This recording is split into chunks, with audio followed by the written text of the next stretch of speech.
Hello, everybody, and welcome back to another episode of VNext. I am your host, Mike Walker, and today you're listening to episode 31. This is part two of our conversation with Rimes Mortimer about his team at Microsoft that's focused on industry innovation. And what you heard a lot about in the first part of this series was really about how to think about innovation. What are some key drivers and best practices? How do you get in the right mindset and making sure that you've got the key foundations for your innovation program to be successful? So, we talked a lot about that here in the first episode.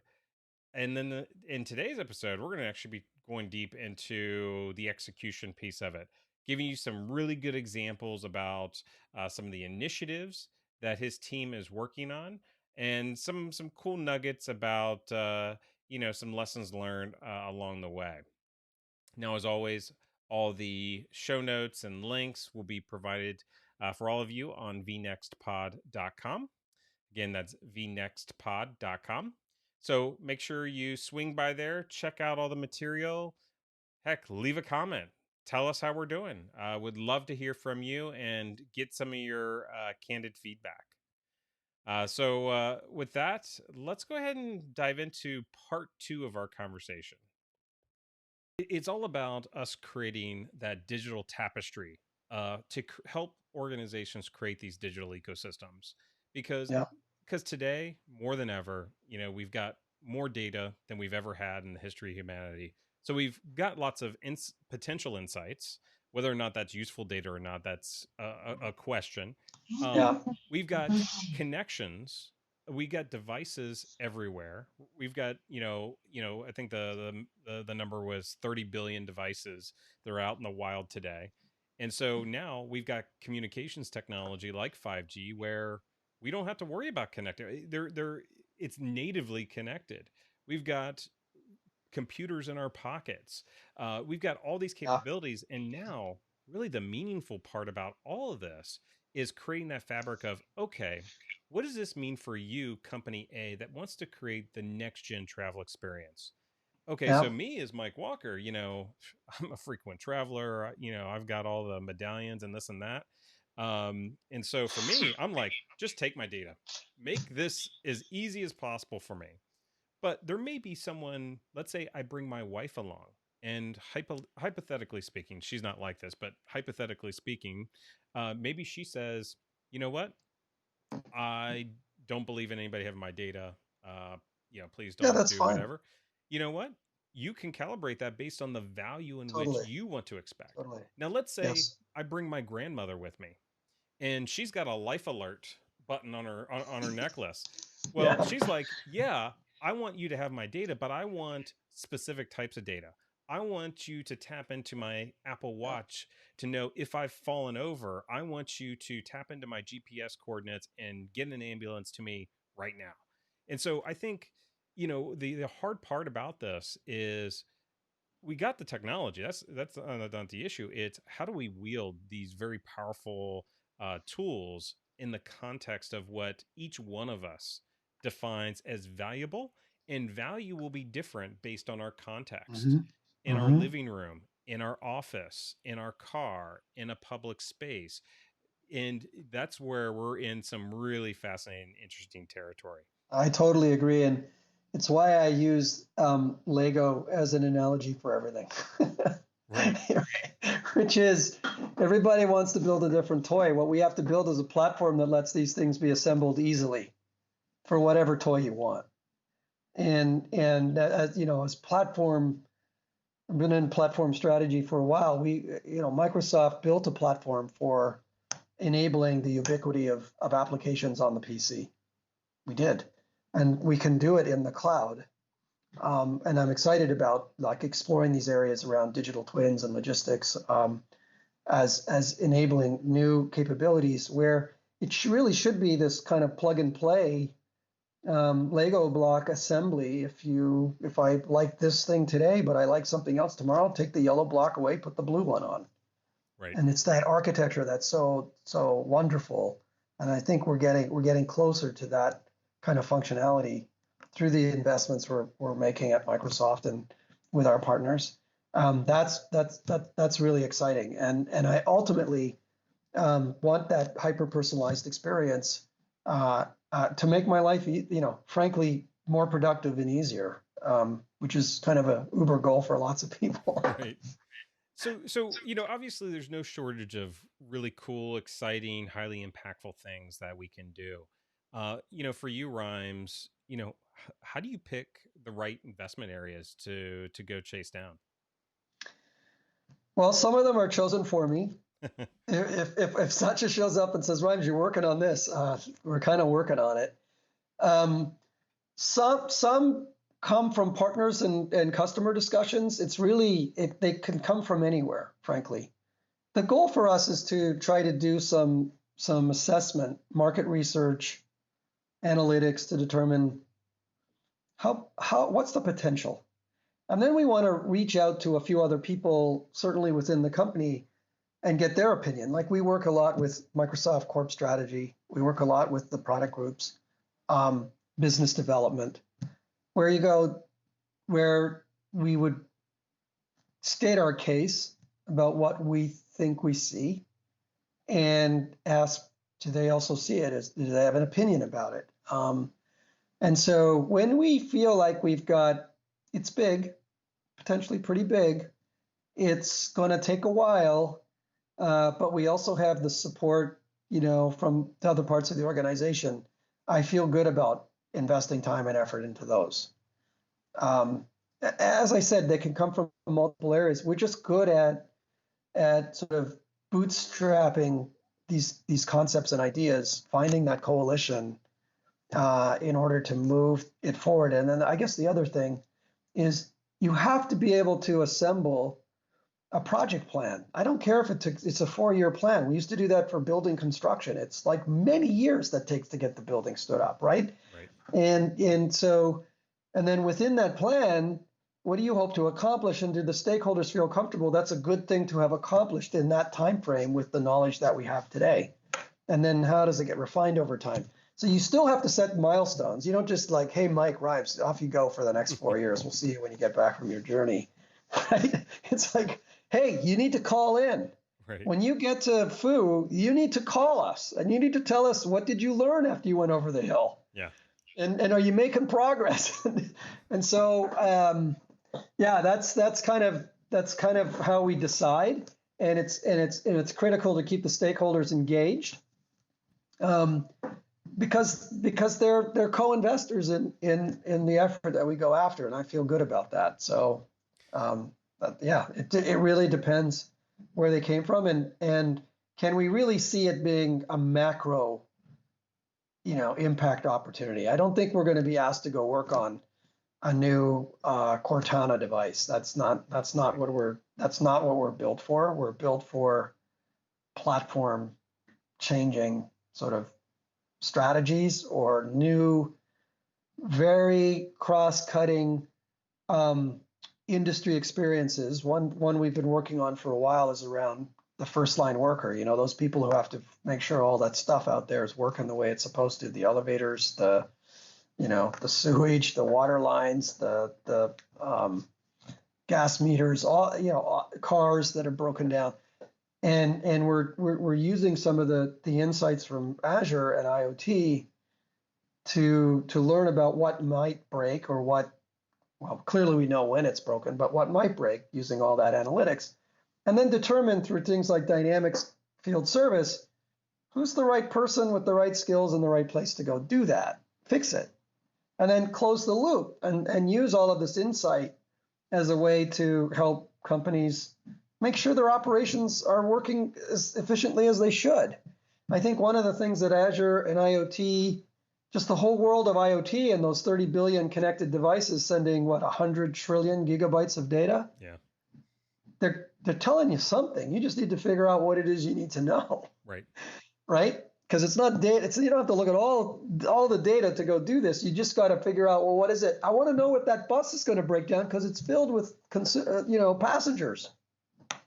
Well, let's look at all the data about the possibilities that things. This is predictive everything, about all the things that might break down in some sort of time frame, and what are the signals we're seeing oh yeah, you need to go, we need to get next time that pulls in, we're going to work on it because there's a 85% probability that you're going to have, some engine trouble. Given number of miles it's gone, given, how many people have been on it, all of that stuff I think is going to be really, really important. And then the operations piece is really who's your first line of defense for telling you how things are performing. It's the guy fixing the jet engine. It's the guy working on the truck. It's the guy trying to fix the factory machinery.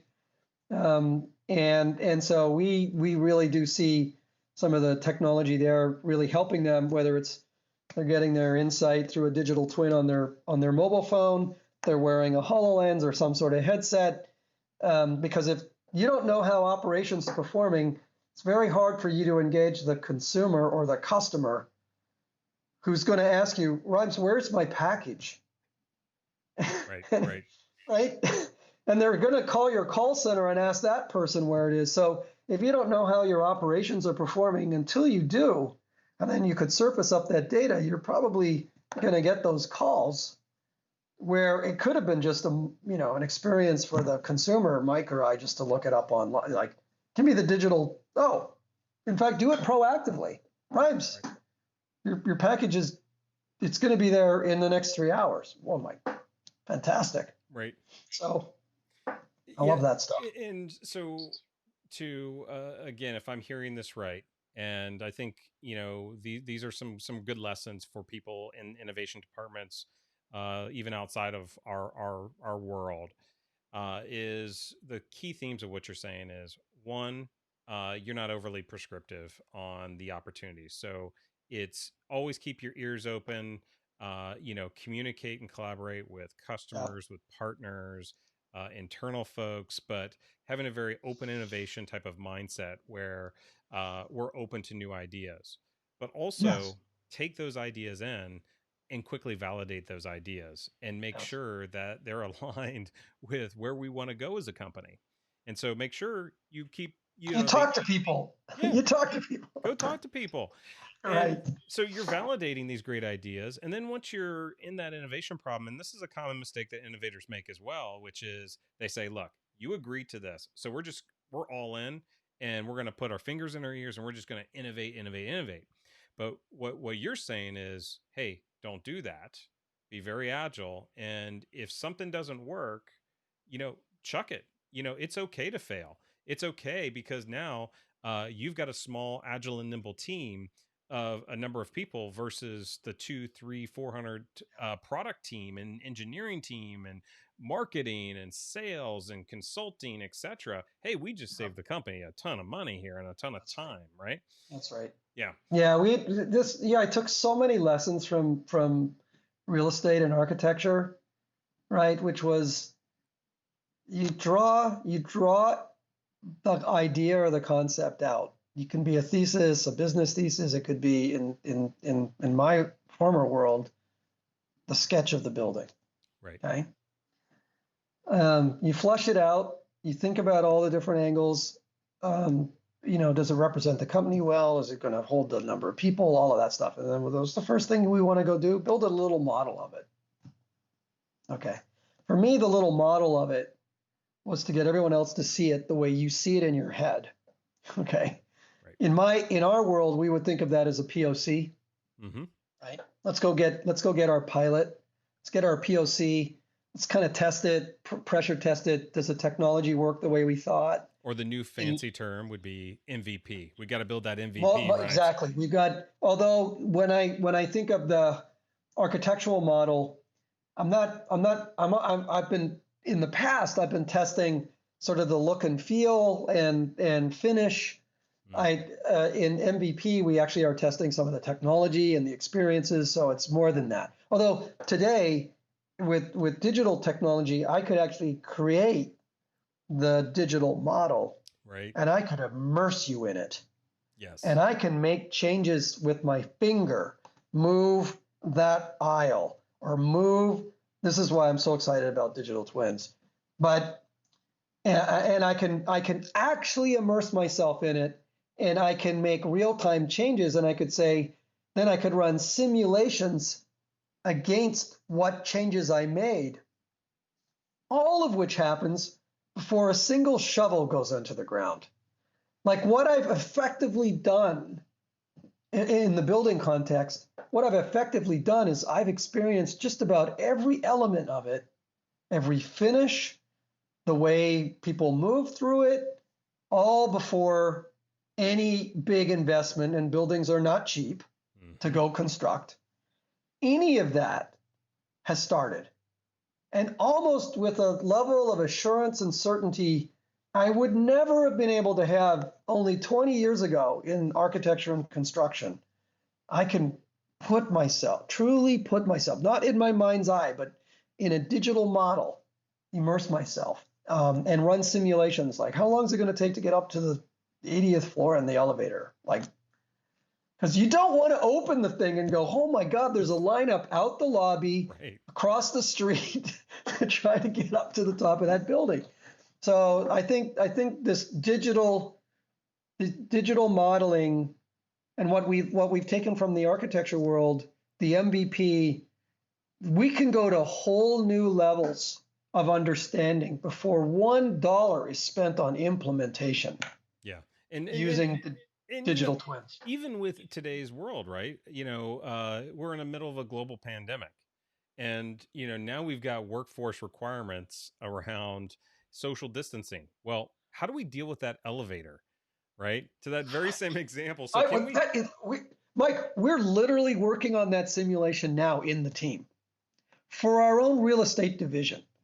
We are in many high-rise buildings around the world, and we're going, okay, so let's say we get into a category 4 opening.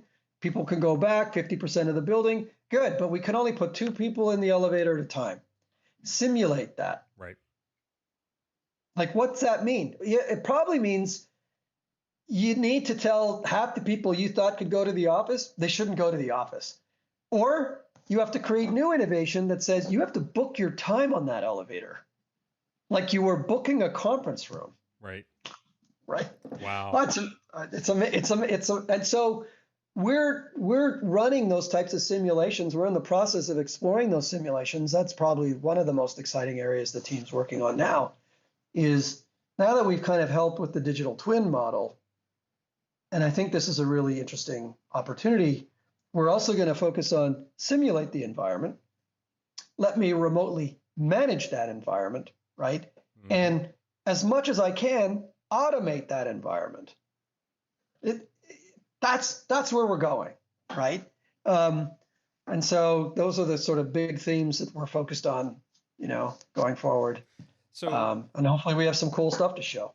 Yeah, and so you talked about a number of initiatives. You talked about all the incubation industries that we're doing.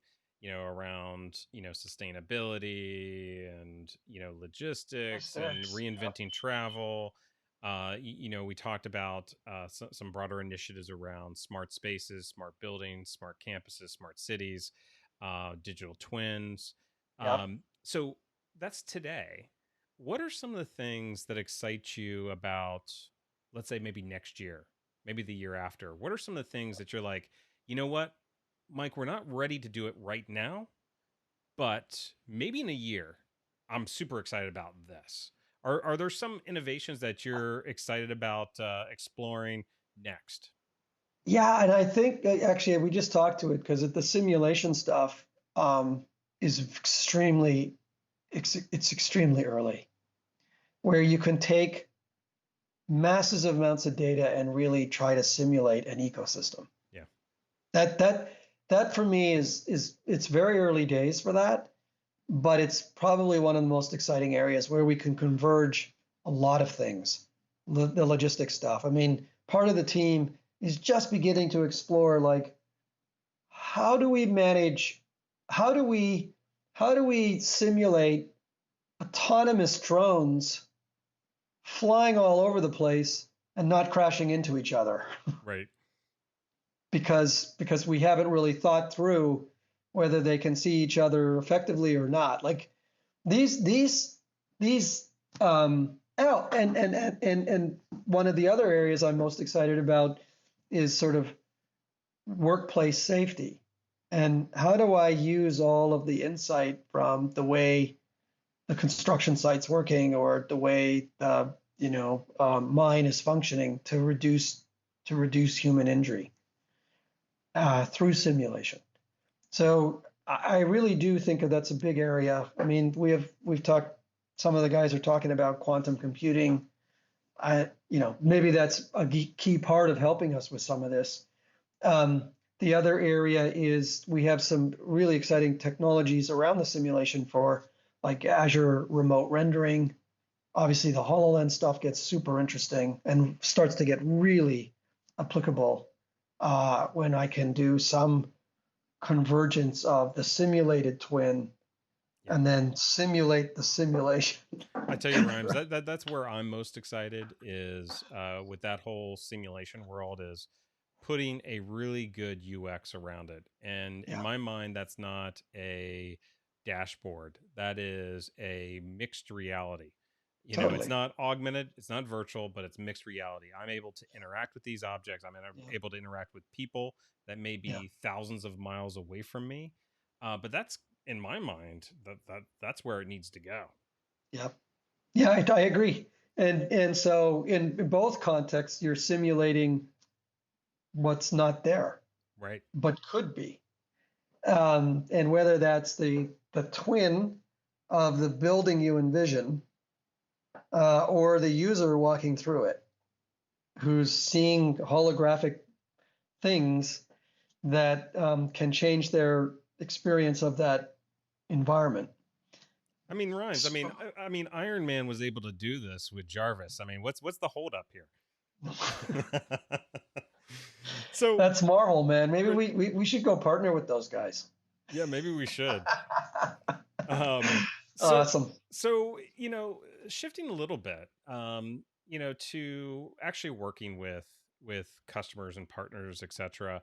You've been doing this for a while. We've got lots of great wins under our belt here.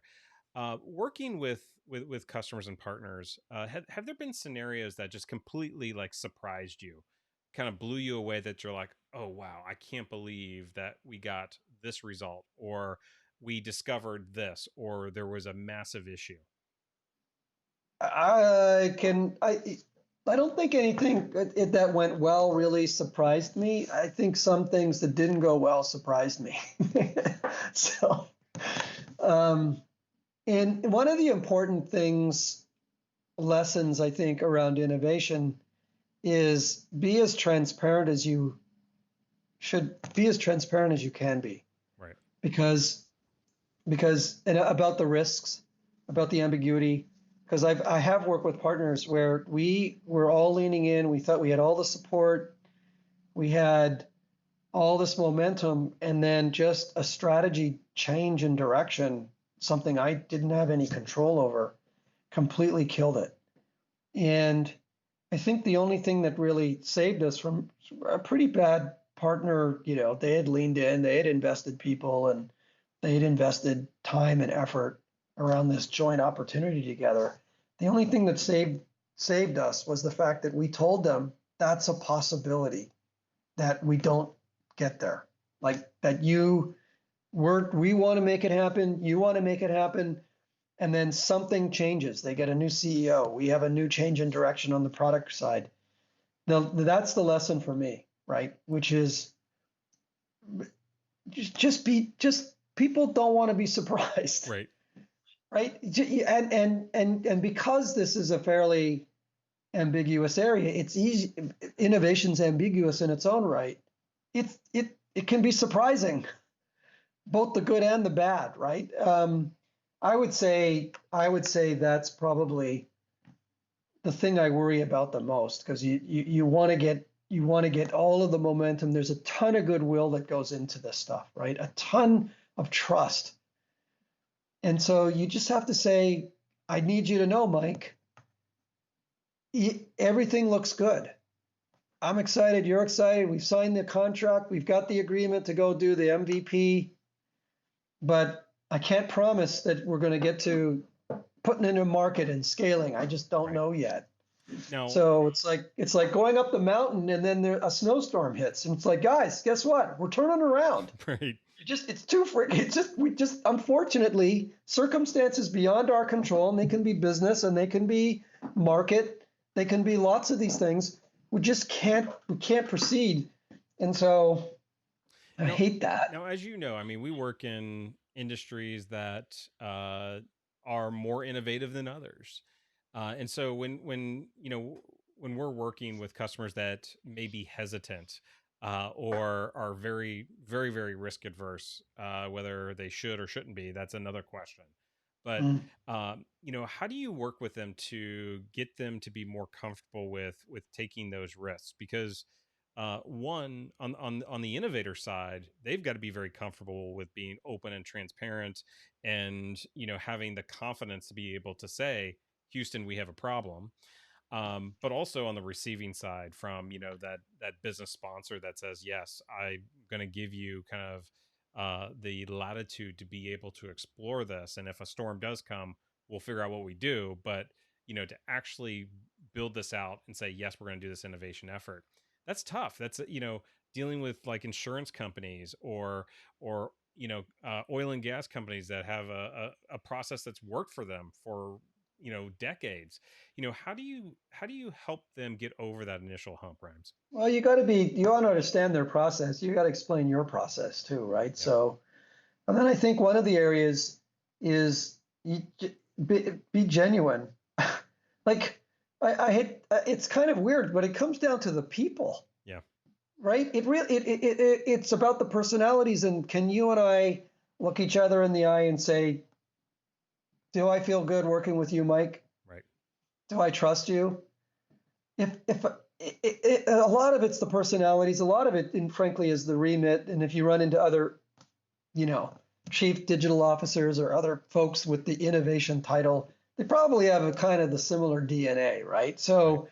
So you're either going to be kindred spirits and kind of understand the risks. I mean, that's good, but it's still always going to come down to are these people that you're going to bet a bunch of risk and ambiguity on, and getting comfortable with that. And I think being transparent, I'm always, if people, and ask the questions that make you feel more comfortable. I love that because I think that at least when I describe the problem, I describe it in a very similar way, which is there's several qualities that if you're going to be in the space you need to have. One, you need to be comfortable being uncomfortable. Number one. Yeah. Two, transparent. um you know uh Things are what they are. It doesn't Yeah. have to mean that it's any reflection of your intelligence or what have you. Two or three, be humble. you know Yeah. uh Yeah. Check the ego at the door. Yeah, you Yeah. get a fancy title, so what? You're just another person, right? Right. So have that humbleness to you, and you know make sure. I think that last piece that you nailed was be genuine, because if you're not, people know when you're BSing them. And to get that big fancy word of trust, you got to have elements of those things that we just described, Yeah. or they're not going to trust you. They're not going to go along that journey with you. Yeah. And I think sharing experiences. Where have you done this? Where you haven't? What do you know? What don't you know? That's part of building the trust, right? And I build, as you know, Mike, we haven't built a team of like clones. We have a team. We have a team that's made up of a lot of diversity and complementary skills. I mean, in a way, we're like a startup in a big company. Oh yeah, totally. And and what you have to be able to do, so that startup, just in essence, when you get into conversations where you're trying to do this, it's like what I always want to see is, so wait, you have the resources that could do development, right? Like even getting us to the MVP. You have some smart people who can help us with the business modeling. Cool. Within your own control. Yeah. You have some PMs who know how to go make this happen. Yeah. Within your own control. Yeah. So I look for, can you manage like all of the stuff that needs to get done, or are you going to be running around the company trying to find other resources that, like, we're just going to be delayed until you go get approval from Mike to get a guy or a woman to come over and do some coding? Like, Right. how much? And so we've had to build a team where we have some deep engineering skills, some deep PMing skills, some deep business skills, we even had legal, and now we have like folks on the team that's all they do. They're just going to worry about things like IP and IP ownership and sharing. And so now we've got a rounded out team. It's as though we were out there in the market and we can pretty much do it ourselves. Even, everybody's leaning in and they have to do, it's like, Mike, I'll book the meeting. Like, I don't care. Like, Right. we just all have to be leaning in to make the stuff happen. So I look for that. I look for how much span of control, even in a small way, our partners have, or whoever we're going to end up working with. But I also look for how much visibility does that team have, and do they have the exec sponsorship? Because if we get going something interesting there, and now we're delayed for months because they're trying to navigate the new idea up through 18 layers of management, that's also not healthy. Right. Now, people listening to this are probably, are thinking to themselves like, wow, this is really cool. I want to be able to do, something similar within, my organization. And, one of the barriers to entry, as is, how do we measure the success of this? So as you're starting to sell or build a innovation team like this, what are some of the core types of metrics that you think that should be built in as part of this? And I'm not asking you to give anything specific or proprietary to Microsoft, but if there are specifics that you can share, but also generally speaking, what are the things that you would expect as metrics? Yeah, I think for what we do, and again, you have to look at it through the lens of being entrepreneurs in a pretty large organization, right? Yep. So the what I look for, or what people are going to measure us around, is, so um, what did you influence the product group strategy? Did you write some papers about the ecosystem potential? Are you recognized for your insights around this? Did you find customers for lighthouse wins or MVPs or whatever you want to call those things? Were you able to engage a partner to help you execute on that? And is that a partner that could help you do 2 or 3 or 4 more? So, and did it benefit somebody in the field in terms of deepening their relationship with the customer? So and I guess one of them is influenced revenue, because revenue definitely talks to, there's business value here. But we look at across about those 5 different dimensions. IP, did you create a patent? Did you write a paper? And are people paying attention to that? Whether that's internal or externally with customers and partners. Are you starting to be recognized as a thought leader in this area? Those are the sort of KPIs. Again, if you go back to the analogy of the scouts, what's your report? Right? What's your report? I funded you to go learn, to go discover. Now come back and tell me what you have discovered. And if it's And not then it's valuable and I can't win the war, you're dead in right, the water, like man. right. And so what we discovered is this, and this, and it changed the way the product group thought about something. It changed potentially the way the customer or a partner could engage us. It changed, we created some patents that were valuable. Like, there was a bunch of different, for me, it's not about the money, it's about the intellectual property and capital that you should be able to bring back from the investment the company's made, and make sure that you're delivering things like white papers and talks and these types of things that you're doing, Mike, with these stories. I That's what we see as valuable, and many of the partners that invest in us say this is awesome. As you know, we just had a deep discussion with one of the product groups about here's how you have to think about these things, and they're like, holy cow, we would never have that insight if you guys weren't already in investment doing a bunch of these things. and I think the subtlety here, Rhymes, that we're talking about, and I really want to land this kind of way of thinking, which is, uh, you know, being that scout. Another way of describing it, being the insurance policy for the company, future proofing the company. All these are adjectives to describe. We Yep, can help you figure out what that future looks like. What are the key scenarios that you'll need to watch out for? What are the risks of doing certain things? We're going to provide some unique thought leadership that will differentiate us. totally, totally. So Yep. we will draw the picture. We will show you kind of what success could look like.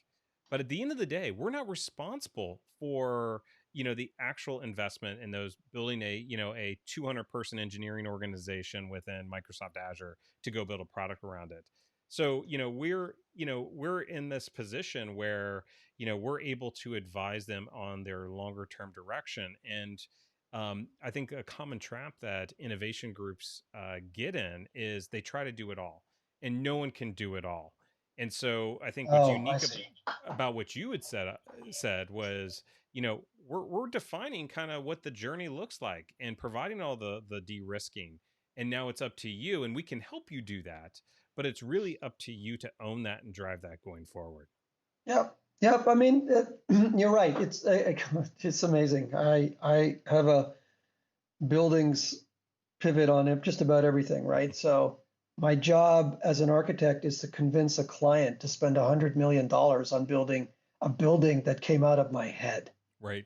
Okay. Now that's their investment. I had to show them this is the value, this is how much it's going to cost, this is how many people it will have, this is the way it'll represent your company, as an icon of your factory or your business. But at the end of the day, they're spending the 100 million, not me. Yeah. And so but I am, or we are, a trusted advisor to that whole journey. So they have to go, how much is this going to cost me? Okay, are you going to help me with who we pick to help build portions of this? Yes. Are you going to help me make the decisions about other trades that we need to bring in? Yes. So we really do form that role. And you described it as the picture. I call it the watercolor because I like to use the word watercolor, the crayon, Right. pencil crayon, because it wasn't the role of blueprints that convinced the CFO to write the $100 million check. It was the beautiful watercolor of the building with palm trees and Porsches and people walking all over. That's they said it's going to look like that. Right. Yeah, that's been in my head for the last year. Right. But I've seen that for the last year. You're the client. You have to write the check, and that's why the picture and the watercolor is so important, that we are able to articulate what is the opportunity as clearly as possible, because someone else is going to make the decision. And that lands the point. Even for MVP, Mike, like, Yeah. even we're an investment. Like, we're Yeah. asking, will you keep investing in us to go do that? And so that's really, really critical. And that really lands the point, Rhymes. With we talked about digital twins earlier, and we talked about these simulations and the humanistic side. This is it in action. So if you're making a Yeah. proposal, yeah, I could have a academically correct, two-dimensional, one-dimensional picture of a building, but it's not real. I can't really emotionally get attached to it, or say yes, this is something I want to do, until I see the physical model version of it, or I see the watercolor version where I can actually see this in the context of something that'll resonate with That me. you'll understand, right? Yeah. Because as innovators, we're trained to think about the art of the possible. I mean, we just are, okay? Or most of us are. We've assembled at least that. We all have different depths of talent. But I will tell you, you also better have a strong business acumen, because I have been in situations going into the CFO of some very large companies, ones that I've even worked for, and he knew me or she knew me, and I had the full presentation, the watercolor at the beginning, blah blah blah, right? And they said, Rimes, put up the financials. Let's get down the brass tacks, Rimes. No, like I'm all excited about your idea. I'm all excited about your innovation. Just put the numbers up first. Mike, I gotta tell you, it was classic. It was classic. Put the numbers up, because like, who's funding you? Right. Who's funding you? The guy, the person who owns the money, Yep. the investments. So it was like, yep, okay, just trajectory. Yep, that seems reasonable. This is an investment. Okay, that's how small it is at the beginning. Yeah, this looks okay. This looks okay. So tell me, what's your big idea? It was classic. So now I get to go back to the front end of the deck and start walking through what it was. It was almost like, I don't want to hear all the fancy free cool stuff and then just look at your numbers and go, are you kidding? So we kind of need two things. We need the vision, and we need a reasonable business model. Yeah. And reasonable approach to investment that's going to let you go and flourish and get stuff done, whether it's the MVP or not. And then you need to keep refreshing it as you're making progress, right? And you need to keep telling people about the milestones, that you've hit them, because you're going to be asking for another tranche and more people. And so if you don't bring those early, stakeholders and internally investors along on the journey, you won't be successful. Yeah. That's my lesson. No, totally. And, along those lines, you've been in this space for a long time. You've picked up a lot of wisdom, lessons learned. I guess for you, what would be the top, 2 or 3 lessons that you would like to leave people with, that they, these are things that they really need to think about as they're innovating, that are essential? Again, it depends on the scope of the innovation, but for us, it's always been about, is it something that will take time and investment and effort to go do, and as a result of doing it, it could truly be, disruptive. I guess that's kind of, we've just picked a certain area to go after because we have the patience, the fortitude, and can live with the ambiguity to do, year over year. Not a lot of that. That's kind of a unique place, and that means that you need to go get the feedback, the interest. Who are all the potential stakeholders that need to be advised of and get advice from, that would be affected by that investment? So that's one of the a clear, concise value prop, a clear and concise thesis about the business opportunity. Not a lot of flower, not a lot of just rhymes. It's like, it truly is like Shark Tank. Like, Yeah. Just tell me what it is, why you think it's interesting, and that you have 8 friends that I know well inside the company who you've also talked to. I think that's one of the key lessons. You got to keep those same people up to date. Like, you cannot let them disappear off the radar. You never want them to go, where are you? What's happening with this? Right. Because you know what? I'm doing the budgeting for next fiscal, and I don't have that's a nightmare, right? So bring them on the journey, make sure that they're thinking about you. Obviously, get the right customers, make sure the right customers are also stakeholders and have the right level of investment at the senior levels to make it real. If it's going to be that kind of impactful, you just got to know that they have the same support that you do within the organization.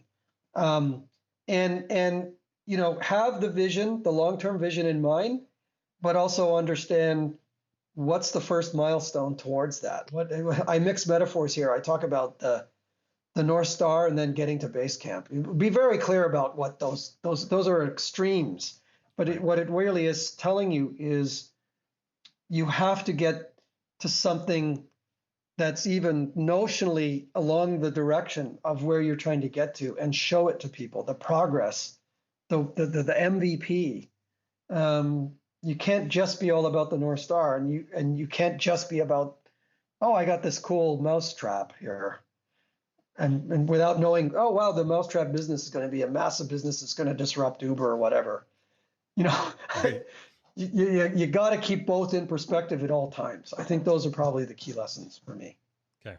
No, that makes a lot of sense. And what I would add to that, Rhymes, if you allow me, Of course. is I think another key aspect to enable all that is the more the emotional intelligence side of the house. And yeah, it's great to have the business perspective. It's great to have the technical perspective, and it's great to have kind of the long term vision perspective.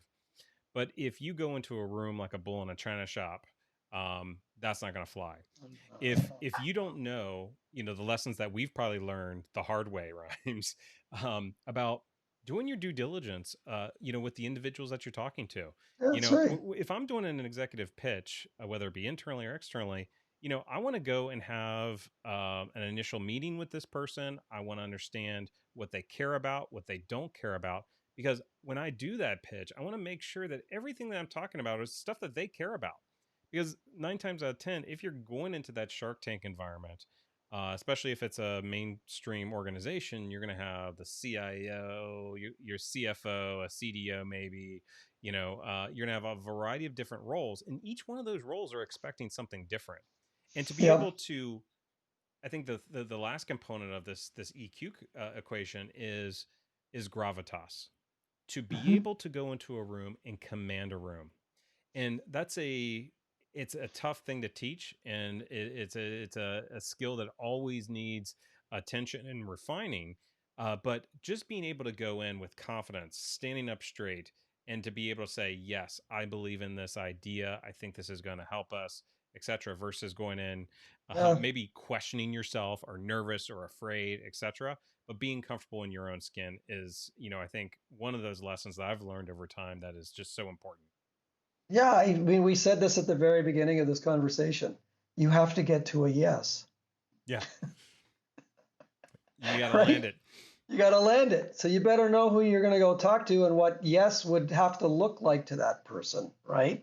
Um, I agree I agree on the command the room. I think one of the things, to some degree, I think one of the things that you lessons that I've learned is we tend to use the material, the presentation, or whatever as a crutch, Mm-hmm.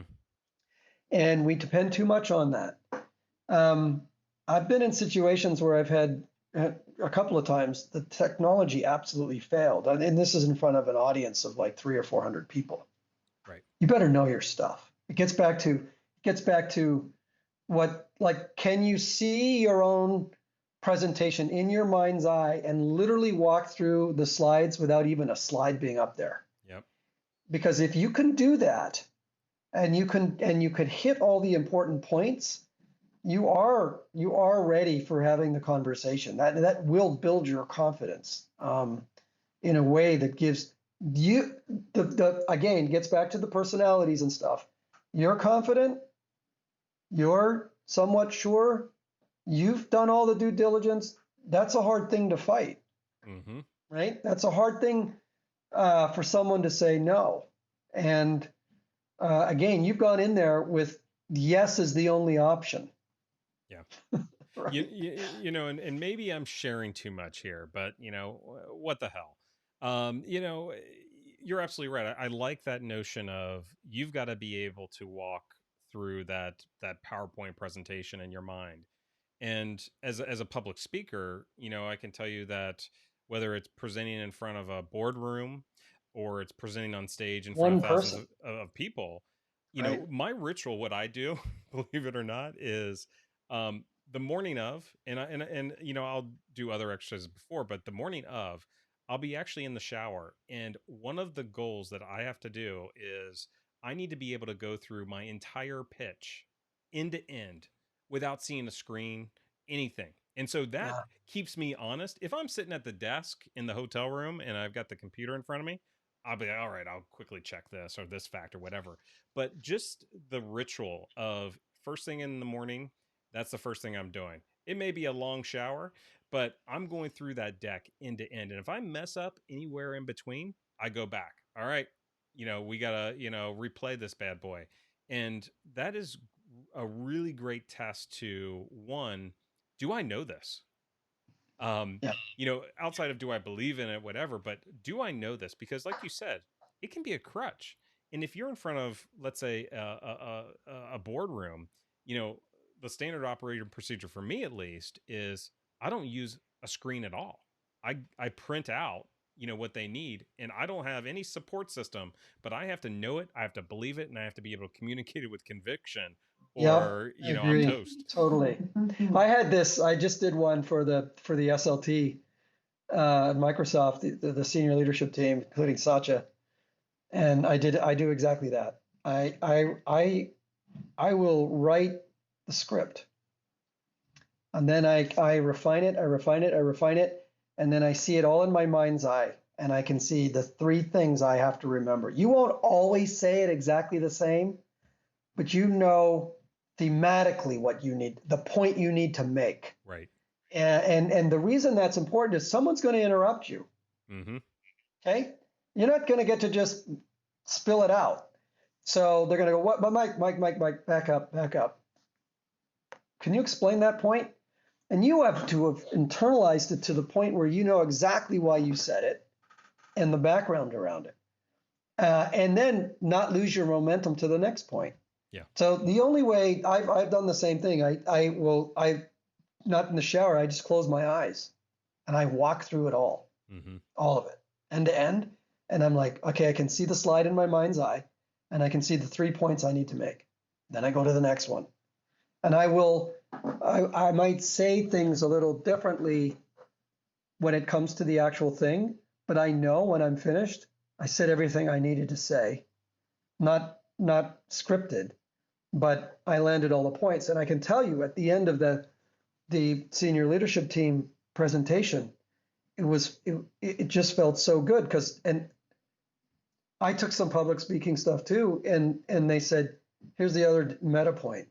You can never practice too much. Right. Ever. You can definitely practice too little. Yep.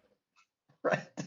So with that, even though, this has been a pretty, gone all over the place conversation, we didn't practice this to your audience.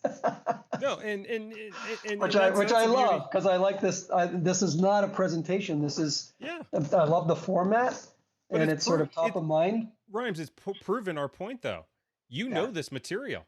You don't need a script. You've lived the script, right? And that's also true. and That that's that gives you the confidence when you go into those situations, right? Like the other thing I think you have to keep in your mind's eye as you go into these things that'll help you with confidence is, I bet you know a lot more about the subject than anyone else listening to it. right, Especially with your context. Yep. So, yeah, there's a lot of people who know about logistics, a lot of people who know about smart buildings. They don't know what I know. And what I'm about to tell them is going to be different than what they know. They may have a debate with me, but I know what I know, right? Right. And that's part of the confidence building piece, right? Yep. You just have to go, what if they have a different point? It doesn't matter. You have a unique pivot on this. Innovation makes this easy, frankly, because there's not many people who are going to debate with you about the sort of new, completely new area. They might say, no, we don't see it, but we get that. That's okay. But I know that we've thought about it in most cases a lot more than other people. Right. And so feel pretty comfortable when we go to have the conversation. And you will have rehearsed the conversation with all the stakeholders. Mm-hmm. right? You would have Absolutely. had to refine it because you just kind of get to what rhymes get to the point. Like, okay, I need 3 head count. I need 3 people for 6 months, and they need to come from your dev team. Okay, well, that's the ask, right? But so you had to have gotten to that's what I want, executive summary style, right? So, Yep, totally. So, cool. along the same thread, just a slight little twist here, Rhymes. For you, if you could hop in a time machine and go back in time and fix something that you would do differently to knowing what you know today. In my life, Um, yeah, I mean, professionally, let's focus on professionally around from an innovation perspective. it's interesting, Mike. I haven't looked for a role. It's always been whatever interests me, and people. I've kind of followed a path where somebody said, come, come, help me with this area." Hmm. Um, I probably look be more deliberate. Maybe I don't know. I tend to follow things that just interest me at the time. Right. And so, and I'm glad in our team we have so many things that we look at because I'm interested in all those things. Um, I think it'd be hard for me to be sort of one dimensional. You only worry about this area.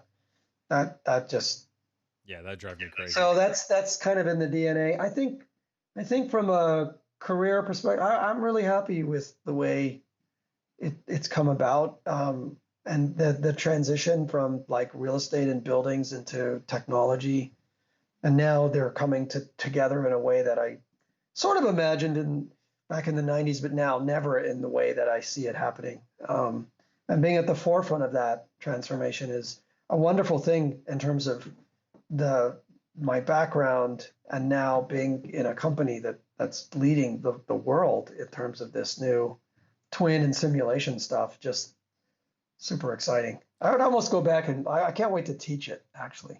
Right.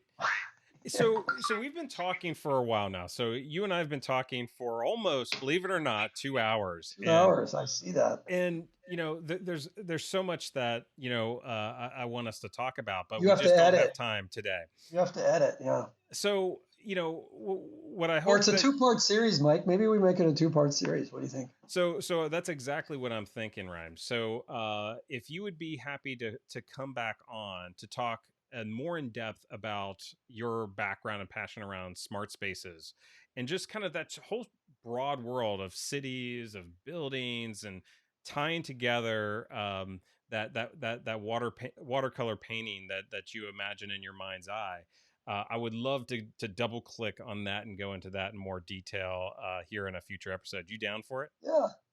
Yeah, for sure. I mean, all the things we work on are related in so many ways. It's not like they're completely divergent areas of innovation.